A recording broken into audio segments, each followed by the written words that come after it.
Hey friends, it's Ahmed here. I thought I'd just send you another informal vlog just to mark my end of my quarantine. So it's been 10 days over here and just thought I'd share my experiences with you. It's been quite a very interesting experience. It's been obviously something that I'm not very accustomed to. So I thought, I've been getting a bunch of comments on people are going into quarantine, other people are, they got questions about it. So I've got a few questions that have come up, and I thought I'd just, put together a short vlog on what my overall experience has been, and I'll cover kind of some of the questions that I've been getting as well. So the first thing to know, and one of the things that I found out really late, is that it actually costs quite a lot of money. So the quarantine is for 11 nights and 10 days.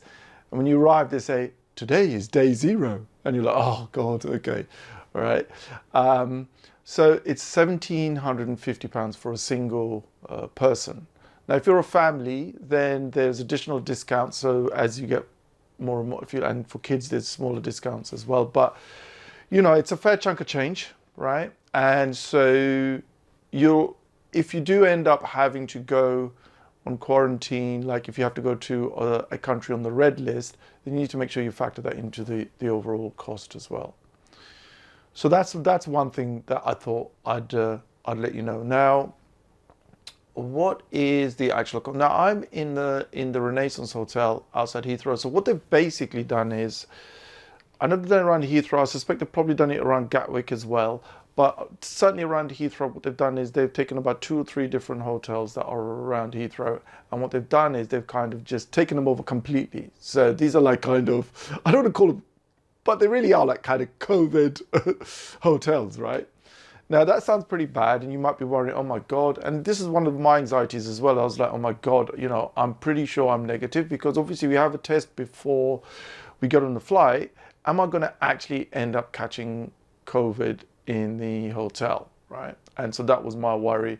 Are the procedures going to be stringent enough, or are there going to be problems like that? So that was a bit of a concern, right? But actually, when I got over here, I saw that they are pretty sharp in terms of the overall procedures. So the first thing is that you have a room, and I'm still kind of packing to go now. So it's a bit of a mess, but I'm going to show you anyway. So show you what you get for breakfast and some other things as well. So basically, once you're here, there are no cleaners. Don't expect it to be like a normal hotel, right? So basically what happens is that you are here, and which I actually prefer, because you just need to make sure you clean up after yourself, and you don't want someone coming in from outside, especially if you're like in a hotel like this, which has got potential for COVID, right? And so you're probably better off just making sure you try and keep it clean. And my tip is, just don't try and, at least myself, I know that if I become a slob, I become a real slob. I'm kind of like, so I try to always just stay on top of it and just clean every day, multiple times. And when I got here, I wiped down everything with Dettol, and with Dettol wipes, and also I actually got the Dettol and some scrubs and everything, and cleaned everything up, even though it is sanitized before you get here. And apparently there's a 3-day gap between you and the person that's come before. So let's have a quick look. Packing. So you're going to have to excuse some of the mess.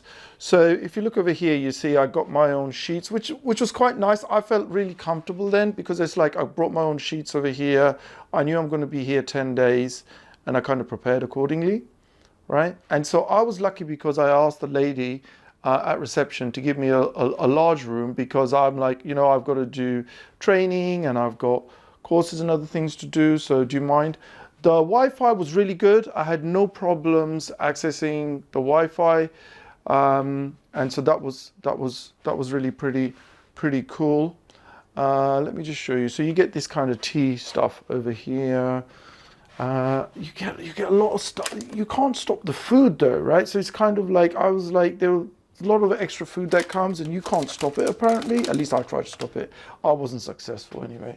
So then you get this kind of cupboard, and you get a safe, which is probably not much use, because you're not allowed to leave the room really, unless you are allowed to go out for a few minutes for exercise twice a day.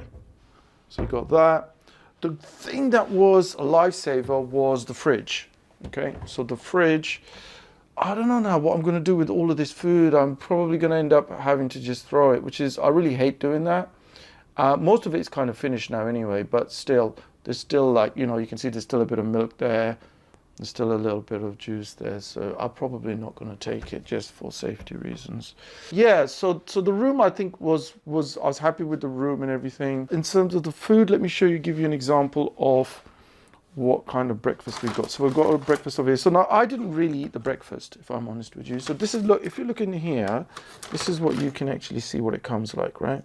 So it's fairly it's all sealed, right? And obviously that's what you want, right? And so because I had cereal and just my eggs, which I would kind of boil in my kettle, right? I didn't need all of this stuff.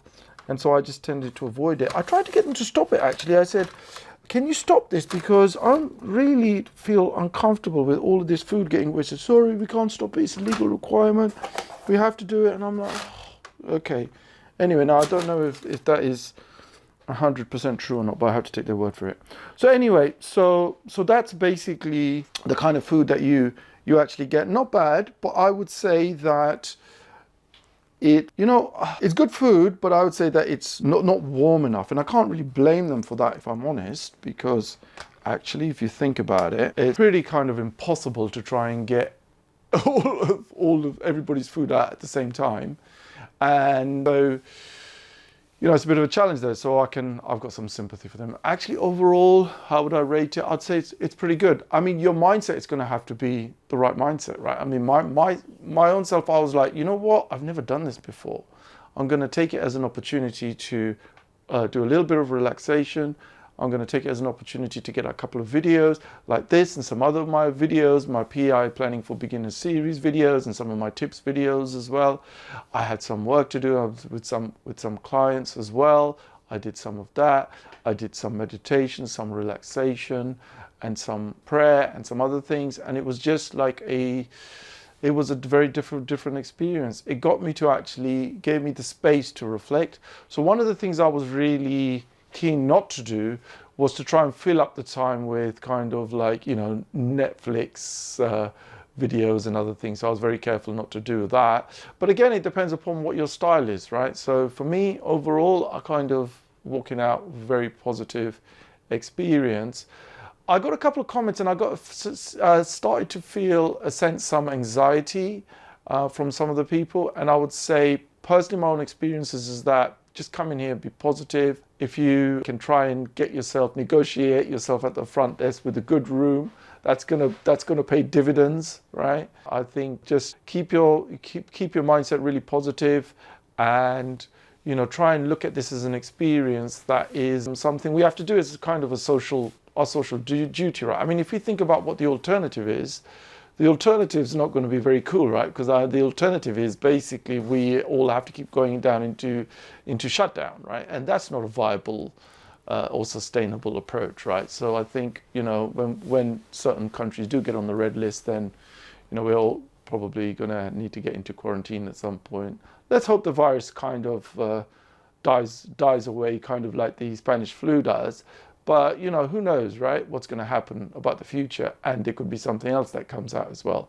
So we need to just be kind of flexible in terms of how we think about this and look at it as an opportunity to start. I mean, personally now, I'm really excited to get started, to get back, get home, see my family, see the kids, really missing the family and the kids.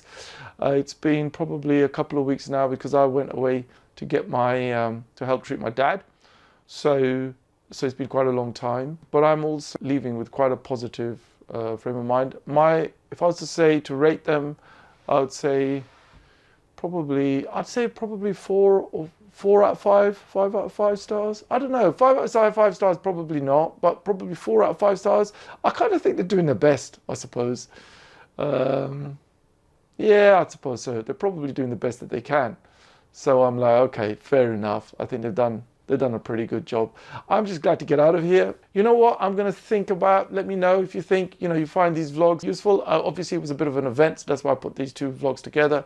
I'll have a look and see if I want to continue this or not. Otherwise, the other videos on PI planning and scaled agile and productivity and other stuff. And my book club stuff I'm probably going to start as well coming soon. So if you're not subscribed, please consider subscribing.